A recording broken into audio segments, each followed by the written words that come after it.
Hello all, అందరికీ నమస్కారం. ఈ వీడియోలో మనం ధర్మస్థల యాత్రను హాఫ్ డేలో ఎలా కంప్లీట్ చేయాలో చూద్దాం రండి.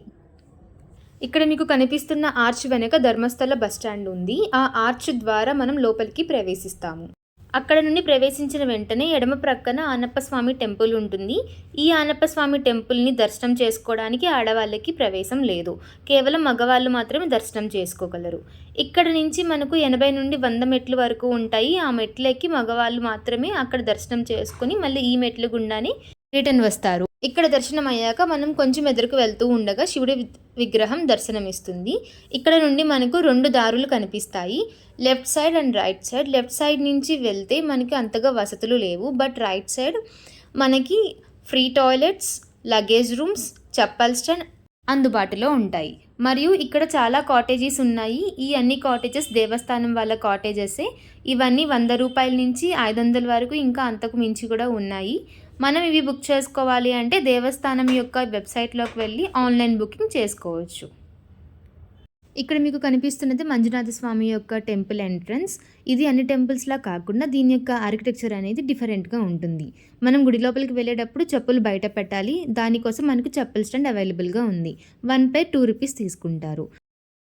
ఇక్కడ 2 అనే బోర్డు దగ్గర నుంచి దర్శనం క్యూలోకి ఎంటర్ అవుతాము. మనకి క్యూ లైన్లోనే ప్రసాదానికై టోకెన్స్ ఇస్తారు. కావాలి అనుకున్న వాళ్ళు కొనుక్కోవచ్చు. మాకైతే దర్శనం 1.5 గంట పట్టింది. నాన్ సీజన్లోనే ఎక్కువ మంది జనాలు లేకపోయినా సరే 1.5 గంట పాటు మేము క్యూలోనే నడుచుకుంటూ దర్శనానికి వెళ్ళాము. అక్కడ మీకు కనిపిస్తున్నది గుడిలోకి ఎంట్రన్స్. లెఫ్ట్ సైడ్ ద్వారా మనం ఎంటర్ అవుతాము, రైట్ సైడ్ ద్వారా ఎగ్జిట్ అవుతాము. గుడి లోపల మనకి కెమెరాస్ ఎలో లేదు. మొబైల్స్ ఎలోడే, బట్ స్విచ్ ఆఫ్లో ఉండాలి. అండ్ గుడి లోపల దర్శనానికి వెళ్ళేటప్పుడు మగవాళ్ళు షర్ట్ని బనియన్ని తీసి లోపలికి ప్రవేశించాలి. ఇక్కడ ఎగ్జిట్ అయ్యాక అందరూ ఫొటోస్ దిగడం స్టార్ట్ చేశారు.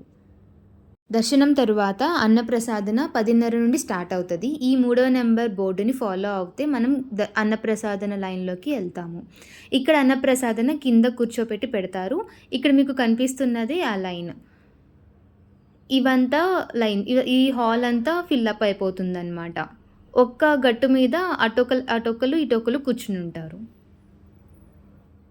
ఫస్ట్ స్వీట్, తర్వాత కొంచెం గ్రేవీ వేస్తారు, తర్వాత అన్నం, చారు, సాంబారు అండ్ మజ్జిగ వేస్తారు. దర్శనమై బయటకు వస్తుండగా రైట్ సైడ్ మనకి షాపింగ్ చేసుకోవడానికి షాప్స్ ఉంటాయి. ఇంకా కొంచెం ఎదురుకి వెళ్తే ఆటో స్టాండ్, వ్యాన్ స్టాండ్ ఉంటుంది. ధర్మస్థల నుండి కుక్కి సుబ్రహ్మణ్య వెళ్ళడానికి 60 కిలోమీటర్స్ డిస్టెన్స్ ఉంది. ఇంట్రెస్ట్ ఉన్న వాళ్ళు వ్యాన్ ద్వారా వెళ్ళొచ్చు ఆర్ బస్ ద్వారా అన్న వెళ్ళొచ్చు.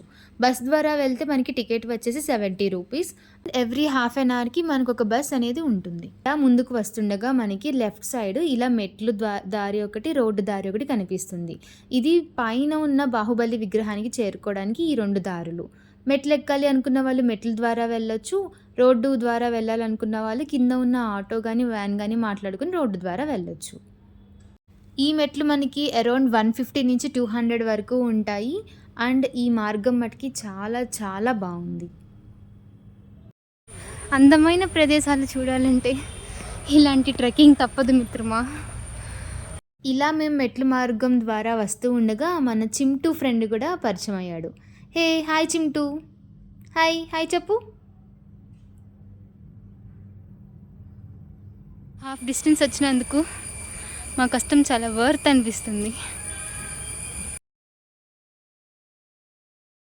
ఫైనలీ బాహుబలి విగ్రహం దగ్గరికి వచ్చేసామన్నమాట.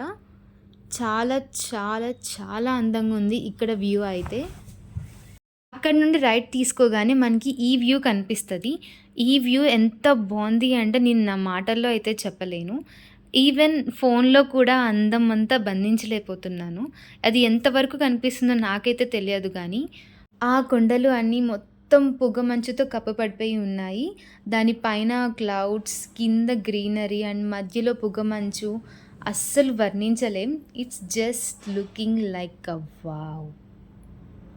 ఈ ప్రకృతి అందాలన్నీ ఈవెన్ మాకు వర్షం వస్తున్నా చాలాసేపు ఆస్వాదించి సేమ్ వచ్చిన స్టెప్స్ ద్వారానే కిందకి దిగి వెళ్ళిపోయాము. చాలామంది ధర్మస్థలకు చేరుకోగానే నేత్రావతి రివర్కి వెళ్ళి అక్కడ స్నానాలు చేసి స్వామివారిని దర్శిస్తారు.